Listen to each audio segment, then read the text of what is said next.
Very good evening बच्चों, मेरा नाम है विवेक पांडे। स्वागत है एसएससी अड्डा यूट्यूब चैनल पे। दोस्तों, अगर चैनल पे आप नए हैं तो सबसे पहले चैनल को सब्सक्राइब कर लें। आपको यहाँ पर रेगुलर क्लास की नोटिफिकेशन मिलती रहेगी। जैसा कि आपको मालूम है कि सीजीएल टीयर 2 का एग्जाम रिजल्ट अनाउंस्ड हो चुका है। अब हम वेट कर रहे हैं टीयर 2 का। टीयर 2 का जो एग्जाम डेट है वो भी प्रपोज्ड है कि आपका first of week of March वो आपको होने वाला है।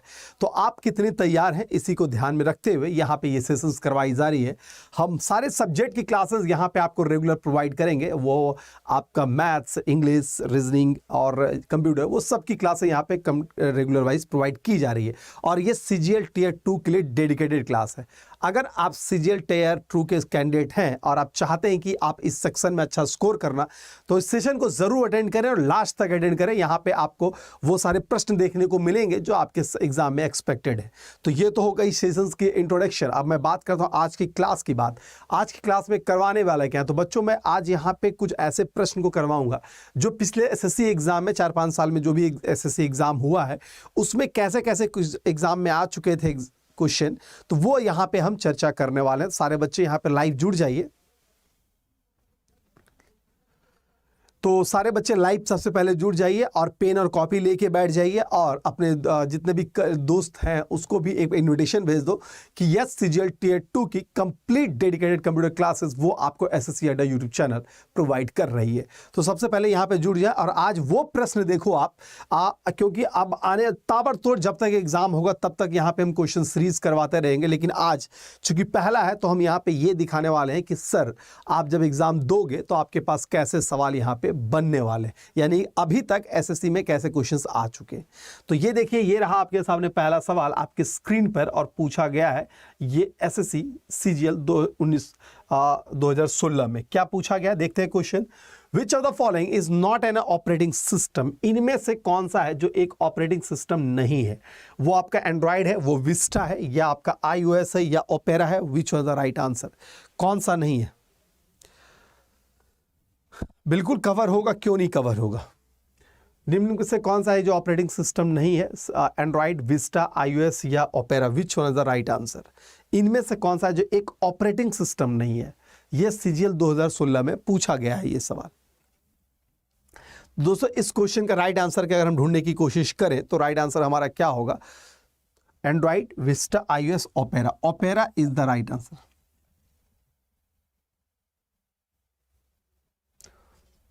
Opera is the right answer. क्यों? क्योंकि ओपेरा जो है वो मेरा क्या है, तो बेसिकली याद रखिएगा ये मेरा एक ब्राउजर होता है। ये मेरा क्या है, तो ब्राउजर है। ये एक ब्राउजर है। पहला पार्ट तो ये क्लियर हो गया।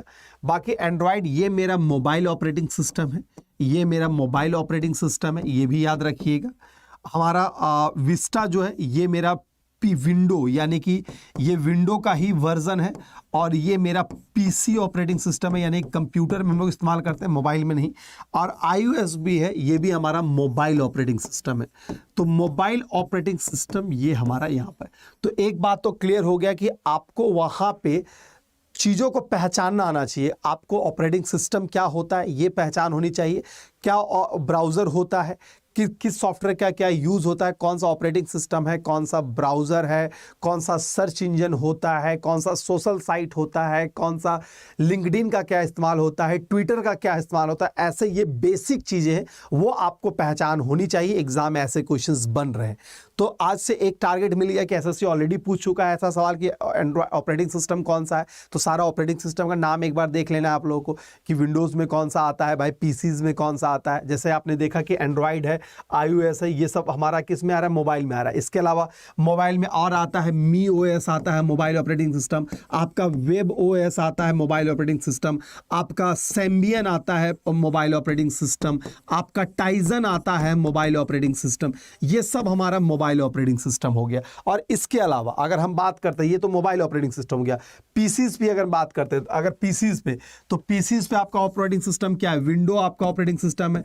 अब विंडो का सारा वर्जन वर्जन भी एक बार देख लेना होगा। विंडो एक्सपी होता है, विंडोज विस्टा होता है, विंडोज 7 होता है, विंडोज 8 होता है, विंडोज 8.1 होता है, विंडोज 95 होता है, विंडोज 98 होता है, विंडोज एक्सपी होता है। ऐसे करके पूरा विंडोज का आपको वर्जन देख लेना होगा। साथ ही साथ आपको मालूम होना चाहिए कि लाइनेक्स भी ऑपरेटिंग सिस्टम होता है, आपको मालूम होना चाहिए कि यूनिक्स भी ऑपरेटिंग सिस्टम होता है, ये भी मालूम होना चाहिए। साथ ही साथ आपको ये मालूम होना चाहिए, जो आईफोन की हम लोग जब एप्पल लैपटॉप की बात करते हैं तो उसमें जो ऑपरेटिंग सिस्टम आता है वो मैकिन्टॉश लिखा होता है, मैकिन्टॉश, और वो शॉर्ट फॉर्म में उसको मैक ओएस भी हम लोग कहते हैं। तो बच्चों ये याद रखिएगा, हम बात करते हैं विंडोज़ की, हम लाइनेक्स की बात करें, यूनिक्स की, ये सब मेरा ऑपरेटिंग सिस्टम है। तो आपको क्या याद रखना है, तो जितना भी ऑपरेटिंग सिस्टम है सबका नाम याद रख लीजिएगा, किस कैटेगरी में आता है। साथ ही साथ एक चीज़ और मैं बताता हूँ, चूंकि ब्राउजर है तो ब्राउजर का भी नाम याद रखना है, जैसे ओपेरा ब्राउजर होता है, और क्या होता है, क्रोम आपका ब्राउजर होता है, क्रोम आपका ब्राउजर होता है, आपको इंटरनेट एक्सप्लोरर है वो ब्राउजर होता है, आपका विंडोज 10 में क्या है, एज नाम का है वो आपका ब्राउजर होता है, एज भी है वो भी आपका ब्राउजर होता है। तो ये सब हमारा क्या है, ये सब हमारा ब्राउजर है।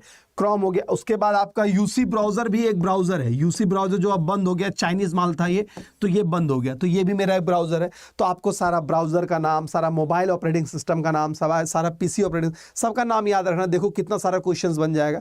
तो ये इस टाइप के क्वेश्चन है, ऑलरेडी सीजीएल 2016 में पूछा जा चुका है, इसलिए हम इसके रिलेटेड जितना भी चीज बन सकता था वो सब मैंने बता दिया। अब सारी चीजों को राइट डाउन कर लेना, एग्जाम पॉइंट ऑफ व्यू से ये इंपॉर्टेंट होंगे, ठीक है।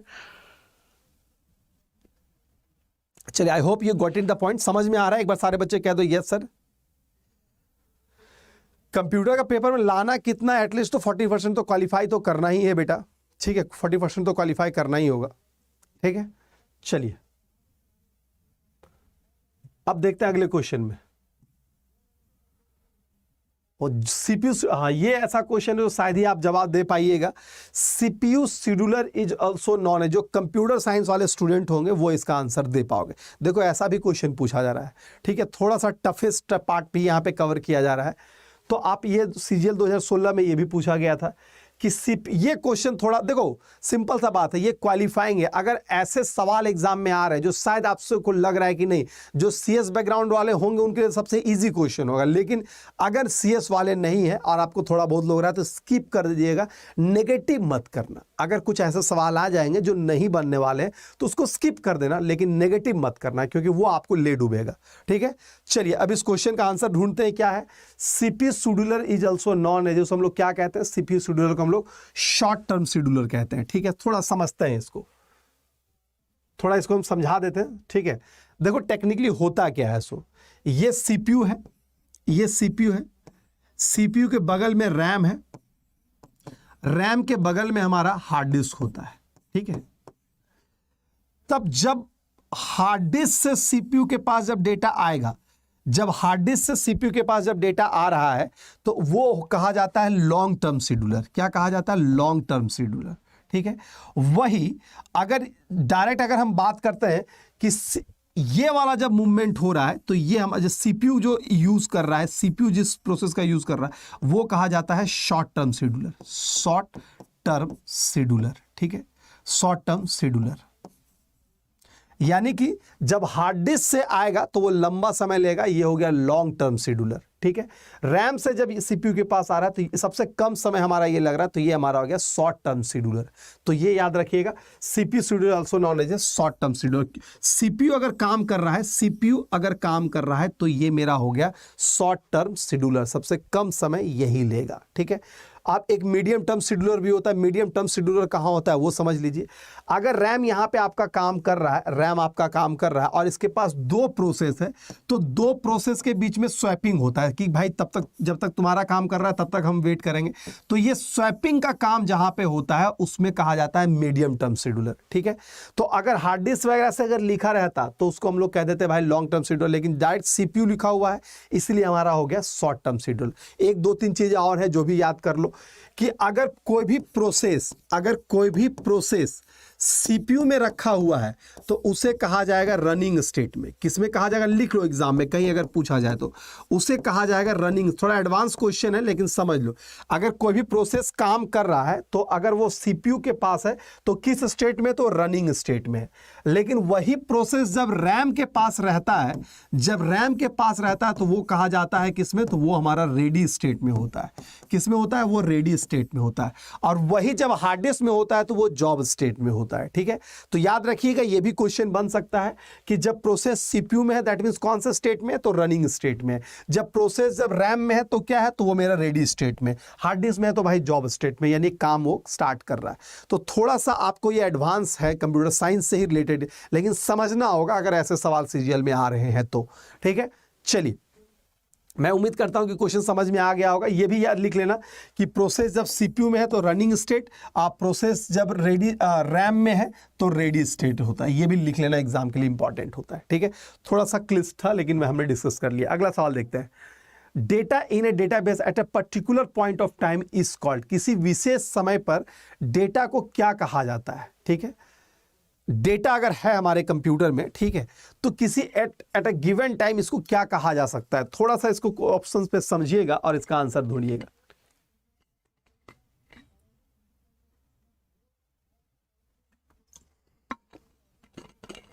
क्या होगा इस क्वेश्चन का राइट आंसर।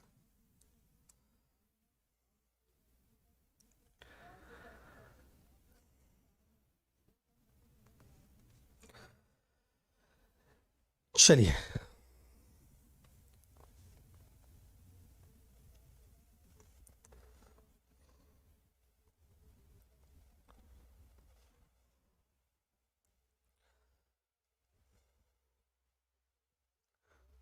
तो क्वेश्चन बड़ा सटीक है। क्या है जवाब, इसका ढूंढते हैं। डेटा इन ए डेटाबेस, क्या है, data in a database at a,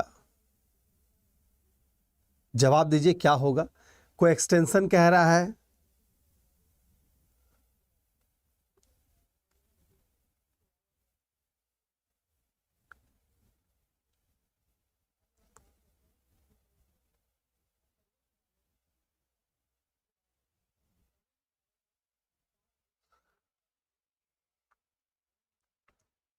चलिए इसका आंसर होगा आपका एक्सटेंशन होगा। ठीक है, एक्सटेंशन होगा। ठीक है, वैसे अगर एक्सटेंशन नहीं होता कोई दूसरा ऑप्शन दो।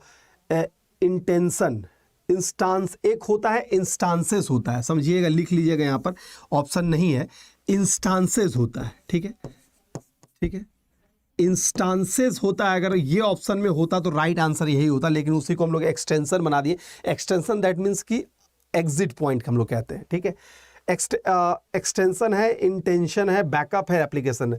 तो लेकिन इस क्वेश्चन का अगर हम बात करें, data in database at a particular point of time को डेटाबेस में डेटा को at a particular of time consider करेंगे तो उसको हम लोग क्या कहेंगे, उससे इंस्टांसेस कहते हैं।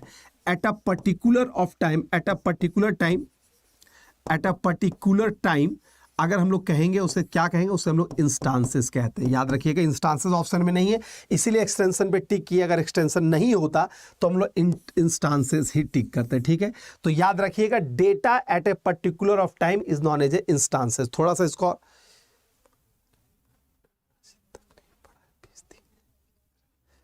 नीलेश का कहना है कि सर अभी तक मैंने कुछ नहीं पढ़ा है कंप्यूटर में, मात्र 20 ही दिन बचे हुए हैं, बड़ा सर दर्द कर रहा है, क्या करें। ये तो मैं स्टार्टिंग, आपको पता होना चाहिए कि एसएससी अड्डा आपके लिए कंप्यूटर की क्लास आज 1 महीने से प्रोवाइड कर रही है। अगर आप 1 महीने से पढ़ाई किए होते तो आपका आज क्या इतनी खुशी में रहते कि क्या कहना। चलिए कुछ नहीं, फिर भी आपके लिए कुछ करेंगे। आगे बढ़ते हैं अगले क्वेश्चन में। वेरी बहुत बहुत स्वागत है सबका। हाँ, ये भी क्वेश्चन बड़ा तगड़ा है जो सीजीएल 2015 से लिया गया है। ठीक है, हाँ, इस क्वेश्चन में थोड़ा क्लियर कर लेना कि अगर at a particular of a time लिखा रहे तो इंस्टांसेस अगर ऑप्शन में दिया, हो सकता है कि ऑप्शन यहाँ पे कोई गलत आ गया हो। ठीक है, तो अगर ये शब्द लिखा रहे data in database at a particular point of time, तो आंसर हमारा इंस्टांसेस ही होता है। इंस्टांसेस का मतलब होता है एक्चुअल कंटेंट ऑफ डेटा। या आप इसको और एक्सप्लेन कर देता हूं बहुत तरीके से। देखो, अगर ये डेटाबेस है, ठीक है, सबसे पहले ये समझ लो कि डेटाबेस क्या होता है। पूरा अच्छे से कहानी के रूप में समझा देते हैं कि डेटाबेस क्या होता है। तो सिंपल सा बात है भाई, डेटाबेस होता है क्या? Collection of inter related data को हम लोग डेटाबेस कहते हैं। यानी कि बहुत सारे डेटा का कलेक्शन है एक दूसरे से जुड़ा हुआ, तो उसे हम लोग डेटाबेस कहते हैं। और इस डेटाबेस को जो हैंडल करता है जो सॉफ्टवेयर, उसे हम लोग डीबीएमएस कहते हैं, डेटाबेस मैनेजमेंट सिस्टम। यहां तक तो सही है, डीबीएमएस कहते हैं डेटाबेस मैनेजमेंट सिस्टम। अब तीसरा पॉइंट यहां पे आ रहा है कि ठीक सर ये डेटाबेस मैनेजमेंट सिस्टम है, यहां तक तो मामला हम मान लिए। तीसरा पॉइंट है कि अब जब डीबीएमएस बन चुका है, थोड़ा सा आपको क्लिष्ट लगेगा और हम इसको आसान करते हैं। एक सेकंड समझिए बेटा, जैसे कि मैंने बताया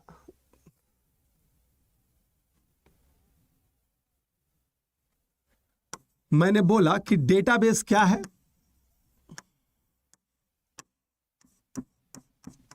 collection of inter related data.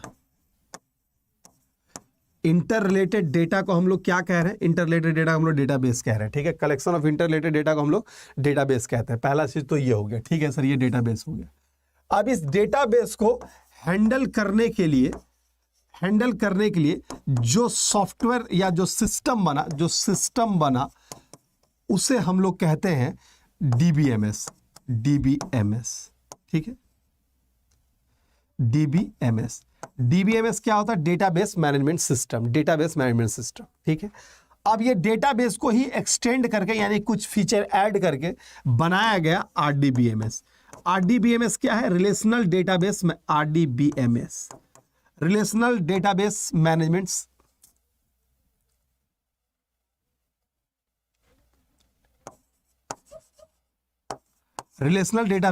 System. ठीक है, रिलेशनल डेटाबेस मैनेजमेंट सिस्टम, यहां तक सही है। अब ये आरडीबीएमएस का एग्जांपल ही आपने सुना होगा एमएस एक्सेस। ठीक है, या आपने सुना होगा ओरेकल, ये इसी का एग्जांपल है। ठीक है, यहां तक सही है। जब एमएस एक्सेल और ओरेकल जैसे सॉफ्टवेयर में हम काम करते हैं तो यहां पे डेटा जो है एज अ टेबुलर फॉर्म में रखा जाता है। ठीक है, एज अ टेबुलर फॉर्म में ऐसे करके। ठीक है, अब यहां पे होगा, मान लीजिए किसी स्टूडेंट का डेटा है, समझो बहुत इंपॉर्टेंट चीज बता रहा हूं, आगे भी काम आएगा। अगर स्टूडेंट का डेटा है तो स्टूडेंट का क्या हम लोग लेंगे? उसका रोल नंबर लेंगे, उसका नाम लेंगे, उसका एड्रेस, ऐसा कुछ लिखेंगे। मान लो रोल नंबर 101 है, किसी का 202 है, 303 है, नाम उसका XYZ कुछ है, उसका एड्रेस मान लो PQR कुछ ऐसा है। तो बच्चों ये हो गया टेबल के फॉर्म में। ठीक है, दो चीज क्लियर है। तीसरा पॉइंट ये समझिए कि ये जो कॉलम वाला पार्ट है, ठीक है, इस कॉलम को हम लोग कहते हैं, ये जो कॉलम आपको दिख रहा है इससे हम लोग कहते हैं क्या?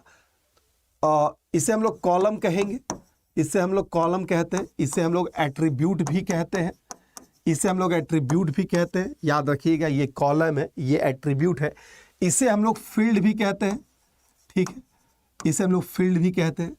उसी तरह ये जो रिकॉर्ड ये है, ये वाला रिकॉर्ड, ये एक रिकॉर्ड है, ये रिकॉर्ड है, तो इसे हम लोग क्या कहेंगे? रो में है ये डेटा, इसे हम लोग रिकॉर्ड भी कहते हैं, इसे हम लोग टपल भी कहते हैं। ठीक है, और इससे ही हम लोग इंस्टांसेस भी कहते हैं। ठीक है, इंस्टांसेस भी।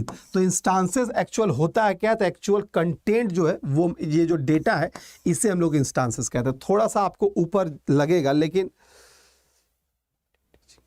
ठीक है। एक बच्चे का I am from Karnataka and speak Kannada but your teaching is very good, thank you. तो गाइज ये वाला पार्ट थोड़ा समझिएगा, इंस्टांसेस के बारे में ही पूछा गया है कि डेटाबेस क्या है। तो डेटाबेस मेरा क्या है? Database collection of interrelated data को हम लोग डेटाबेस कहते हैं। आज डेटाबेस को हैंडल करने के लिए जो सॉफ्टवेयर बना है यानी जो सिस्टम है उसे डीबीएमएस कहते हैं। इसी का एक्सटेंडेड फॉर्म हमारा आरडीबीएमएस होता है, याद रखिएगा, relational database management system. RDBMS का एग्जांपल है एमएस एक्सेस और ओरेकल। एमएस एक्सेस में डेटा कैसे मैनेज किया जाता है? तो टेबुलर फॉर्म में मैनेज किया जाता है। टेबल में जो कॉलम वाला पार्ट है उसको कॉलम बोलो, एट्रीब्यूट बोलो, फील्ड बोलो या कुछ भी बोलो। और उसी तरह रिकॉर्ड वाले पार्ट को हम लोग कहते हैं रो बोलो, रिकॉर्ड बोलो, टपल बोलो, और इसे ही इंस्टांसेस कहते हैं। इंस्टांसेस कहने का मतलब ही होता है एक्चुअल कंटेंट ऑफ डेटा। जो एक्चुअल कंटेंट होता है डेटाबेस का उसे हम लोग इंस्टांसेस कहते हैं। क्लियर हुआ? एक बार सारे बच्चे मुझे कमेंट कर दो, क्योंकि थोड़ा सा क्लिष्ट है। थोड़ा आप सीजीएल लेवल की अगर तैयारी कर रहे हैं तो कहीं ना कहीं आपको थोड़ा स्टैंडर्ड रखना पड़ेगा। ठीक है,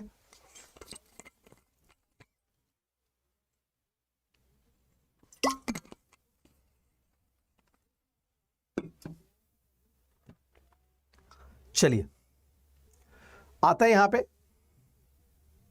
और इस क्वेश्चन का जवाब ढूंढते हैं। वो हो गया। चलिए अब इस क्वेश्चन पर आंसर ढूंढते हैं, क्या होगा।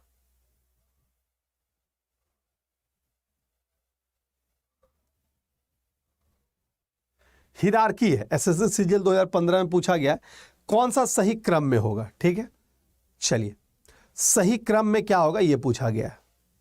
बिल्कुल, वेरी गुड।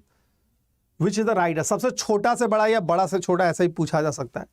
तो बच्चों सबसे छोटा होता है बीट, ये सही है, सबसे छोटा हो गया बीट। अब बीट के बाद होता है बाइट, बाइट के बाद होता है फील्ड। कहाँ, ऑप्शन नंबर ये वाला सही है।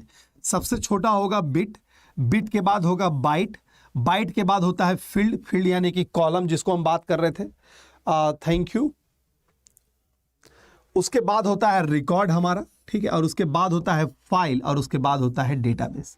ये वाला हायरार्की अच्छा है।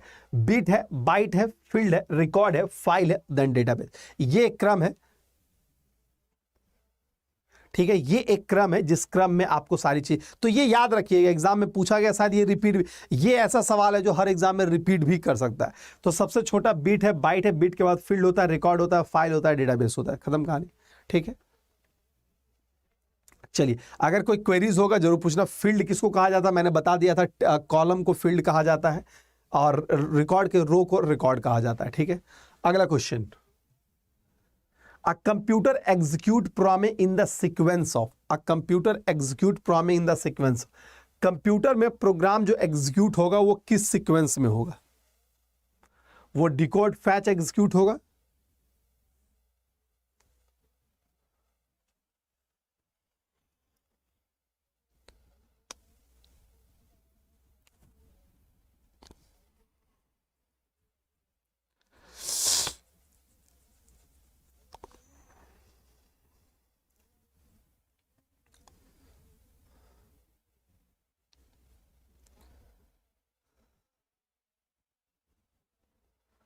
चलिए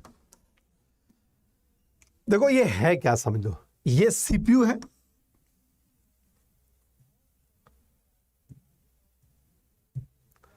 ये सीपीयू है, ठीक है, सीपीयू के जस्ट बगल में रैम है और हार्ड डिस्क है। तो रैम से जो डेटा लेगा उसे कहा जाता है फैच करना, यानी कि जो इंस्ट्रक्शन आता है, कैरी इन इंस्ट्रक्शन होता है, उसे कहा जाता है फैचिंग करना। अब जब इंस्ट्रक्शन फैच हो गया तो उस इंस्ट्रक्शन के साथ प्रोसेस होगा, उस इंस्ट्रक्शन के साथ प्रोसेस होगा, तो इसे प्रोसेस को कहा जाता है डिकोड करना। ठीक है, उसे कहा जाएगा डिकोड करना। अब ये जब डिकोड हो जाएगा तो ये फाइनल ये रिजल्ट यहां को देगा। ठीक है, तो वो कहा जाएगा एग्जीक्यूट करना। क्या कहा जाएगा, एग्जीक्यूट करना कहा जाएगा, यानी इंस्ट्रक्शन लेना, फैचिंग करना, और इंस्ट्रक्शन के साथ काम करना जिसको डिकोड करना कहा जाएगा, और फाइनल इंस्ट्रक्शन को रिवर्स कर देना, वो हमारा एग्जीक्यूट कहा जाएगा। तो दिस इज द साइकिल, यानी पहला फैच होता है, फिर डिकोड होता है, और फिर एग्जीक्यूट होता है। This is the cycle of instruction. I hope you getting the point. ठीक है दोस्तों, आज इतना ही रखते हैं, समय की सीमा समाप्त हो चुकी है। कल से जो क्लासेस होगी, मंडे से शाम 5 बजे होगी क्लास। 5 बजे रोजाना आइएगा एसएससी सीजीएल टियर 2 के लिए। यहाँ पे डेडिकेटेड क्लास आपको एसएससी अड्डा यूट्यूब चैनल प्रोवाइड कर रही है। अगर अभी तक आपने चैनल को सब्सक्राइब नहीं किया तो सब्सक्राइब कर लें, और लोगों तक नहीं खबर पहुँचाए तो वो भी पहुँचा दें कि एसएससी अड्डा आपके लिए टियर 2 के लिए कंप्लीट डेडिकेटेड क्लास रोजाना प्रोवाइड कर रही है। शाम 5 बजे कल हम फिर मिलेंगे, तब कल नहीं मंडे से। तब तक लिए good luck, goodbye, take care साथियों।